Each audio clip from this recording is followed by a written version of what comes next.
Local news for Thursday the 6th of June. Wairarapa police are looking for anyone who witnessed the serious assault of a man around 1:45 on Wednesday the 29th of May in the afternoon. The 62-year-old victim was assaulted by another man on High Street, Masterton, outside the Highwayman Hotel. Masterton District Council will decide on the next steps for the town centre revamp project later this month as final developed designs are received.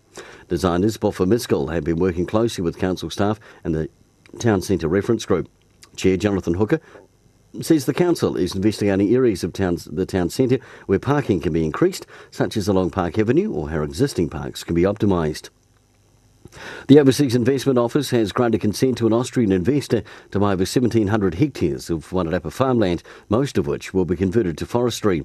The new owner will subdivide parts of the land, sell 3 of the property's houses and other flatland within the next 3 years. The rest of the existing sheep and beef farm will be planted as new commercial forest.